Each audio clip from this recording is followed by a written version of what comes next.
안녕하십니까.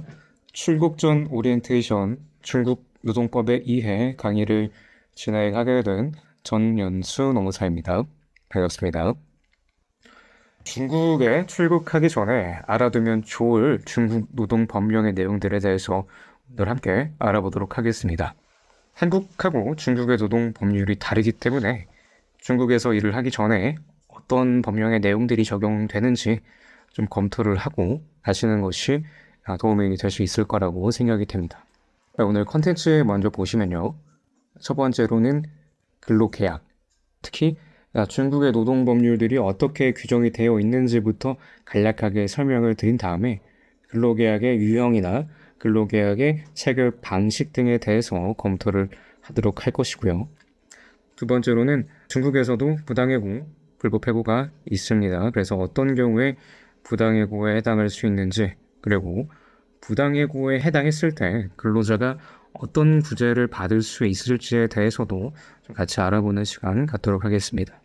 세 번째는 중국에서의 휴가 규정, 그리고 네 번째는 중국의 경우에 세금이나 퇴직금 제도가 우리나라와 굉장히 차이가 있습니다. 그래서 급여, 세금, 퇴직금에 대해서도 알아보도록 할 것이고요. 다섯 번째로 보험. 우리나라는 이제 통상 4대 보험이라고 칭하고 있는데 중국의 경우에는 이 내용이 좀 다릅니다. 그리고 이 내용이 달랐을 때 중국의 보험에 가입이 되어 있을 때 우리나라 4대 보험과의 관계도 있기 때문에 이 내용들도 좀 중점적으로 한번 다뤄보도록 하겠습니다. 첫 번째 근로계약 파트부터 천천히 알아보도록 하겠습니다. 자, 우선 중국의 노동법 체계를 먼저 이제 같이 보면요. 헌법이 이제 가장 상위법으로서 규정을 하고 있습니다. 우리나라하고 마찬가지죠. 그리고 헌법에서 구체적으로 규정하지 못하는 사항들에 대해서 법률에서 규정을 하고 있고요. 법률 밑에는 이제 행정법규, 그 밑에는 최고인민법원 사법해석, 그 하위 규정으로는 이제 부문규장, 지방선법규, 그 다음에는 이제 지방정부 규장 등이 이제 이렇게 차례대로 노동법 체계를 이루고 있다라고 볼 수 있겠습니다. 특이할 만한 사항은 지방선법규와 지방정부 규장 이와 같이 지방에서의 별도로 규정을 하고 있는 내용들이 있기 때문에 제가 후수를 하겠습니다만은 지역마다 적용이 되는 규정이 조금씩 다르다라는 내용들은 참고를 하셔야 됩니다. 법률만 좀 이제 때로 떼어놔서 이제 중국에서 주요 노동법률에 대해서 어떻게 규정을 하고 있는가 보면은 노동관계에 대해서는 노동법, 노동계약에 대해서는 노동계약법에서 규정을 하고 있습니다. 우리나라는 근로기준법에서 해당 부분들을 대부분 규정을 하고 있죠. 사회보장은 사회보험법, 노동분쟁은 노동분쟁조정중재법. 우리나라는 이제 노조법에서 규정을 하고 있는데 중국은 공회법이라는 곳에서 규정을 하고 있습니다. 노동위생은 직업병망지법, 노동안전은 안전생산법, 취업은 취업촉진법에서 규정을 하고 있습니다. 사실 우리나라도 노동안전은 산업안전보건법, 사회보장은 각기 사회보험법이 이제 규정이 되어 있고 결국에 중국하고 우리나라하고 각각의 이제 명칭은 다르지만 어떤 법률의 체계 자체가 완전히 좀 다르지는 않다. 하지만 어쨌든 법률의 명칭이 다르기 때문에 개별 사항들에 대해서 어떤 법률에서 규정을 하고 있는지 참고하실 수 있겠습니다. 중국 노동법과 이제 근로계약의 특징을 좀 살펴보면요. 가장 큰 특징이 중앙기본법이 존재를 하는데 지방의 법규가 함께 존재한다는 점입니다.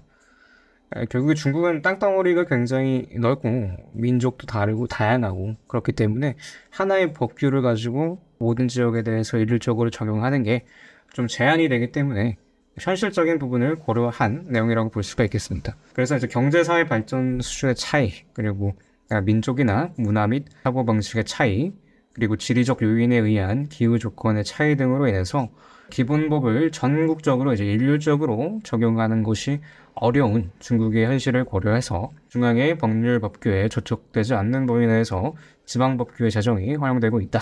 이렇게 이해를 하실 수 있겠습니다. 자, 그렇기 때문에 내가 어느 지역에서 일을 하는지, 베이징에서 일을 하는지, 상하이에서 일을 하는지, 광둥성에서 일을 하는지, 장쑤성에서 일을 하는지, 산둥성에서 일을 하는지에 따라서 적용되는 지방 법규가 다르기 때문에 좀 구체적인 사항은 취업하려는 지역의 지방 법규에 따라서 일부 달라질 수 있는 부분이 있다는 점은 반드시 좀 참고를 하셔야겠습니다. 임금 같은 경우에도 이제 원칙적으로는 뭐 동일 노동, 동일 임금 제도를 시행은 하고 있습니다만 잔업비 계산 기준이나 고운 수당 지급, 휴가 또는 병가 등 특수기간의 임금이나 보조수당 지급 등이 지역별로 다르게 규정되고 있기 때문에 지역별로 어떻게 규정이 되고 있는지 그 내용을 살펴볼 필요가 있겠습니다. 노동계약의 체결 방식은요, 노동계약법 제10조 제1항에서 규정을 하고 있습니다. 노동관계 성립 시에는 반드시 서면 형식의 노동계약을 체결해야 한다고 규정을 하고 있고요. 노동계약법 제35조에서는 노동계약 내용을 변경할 때에도 반드시 서면 형식으로 진행을 해야 된다라고 규정을 하고 있습니다. 다만 비전일제 고용의 경우에는 이제 구두 형식의 계약도 허용된다라고 볼 수 있고요. 두 번째로 노동계약의 체결 시점을 보면요, 노동계약법 제7조에 의거해서 노동자 고용일로부터 노동계약을 체결해야 됩니다. 그래서 이미 고용일이 지난 다음에 노동계약을 체결하는 것은 이제 노동계약법 제7조에 위배되는 것이다 라고 볼 수 있겠죠. 체결 시 유의사항 보시면요, 사용자는 이제 노동자 명부를 별도로 작성을 해야 될 의무를 가집니다. 그리고 사용자는 근무자를 채용할 때 근무 조건, 근무 장소, 안전 생산 상황, 노동 보수 등을 사실대로 고지할 의무를 부담을 합니다. 노동계약 체결 시에는 노동자의 신분증이나 기타 증명서를 압수할 수 없고 담보 제공 요구도 금지가 됩니다. 이거는 이제 강제근로를 사전에 방지하기 위한 차원이다라고 볼 수 있겠습니다. 다음으로 노동계약의 종류를 보시면요, 첫 번째로 무고정 노동계약, 두 번째로 고정 노동계약, 세 번째로 일정 업무의 완성기한을 둔 노동계약, 네 번째로 비전일제 노동계약, 다섯 번째는 파견 및 용역 계약, 이렇게 다섯 가지로 이제 분류를 할 수 있겠습니다만은 1번부터 2번, 3번, 4번에 대한 분류는 계약의 기간에 따른 분류다라고 보시면 되겠고, 5번은 다소 특수한 형태의 파견과 용역에 대한 계약의 특성에 따른 종류 분류다라고 볼 수가 있겠습니다. 단 이제 무고정 노동계약의 경우 상해 같은 지역은 3회 이상 체결을 하게 되면 고정 노동계약 체결 의무를 부담한다. 이 부분도 좀 참고를 하실 수 있겠습니다. 다음에 노동계약 필수 약정사항 및 외국인 노동계약의 효력을 보시면요, 노동계약법 제17조에서는 노동계약서의 고용주 명칭, 주소와 법정 대표인 또는 주요 책임자, 노동자 성명, 주소와 주민신분증 또는 기타 유효한 신분증 번호, 계약 기간, 업무 내용, 근무 장소, 근무 시간, 휴식 휴가, 노동 보수, 사회보험, 노동보호, 노동조건과 직업을 위해서 보호하는, 그리고 법이 정하는 기타 사항을 반드시 약정하도록 정하고 있습니다. 이 외에도 수습기간이나 교육훈련, 비밀유지, 경업 제한, 기타 보험과 복리대우 등에 대한 약정을 추가로 하는 것도 가능하겠습니다.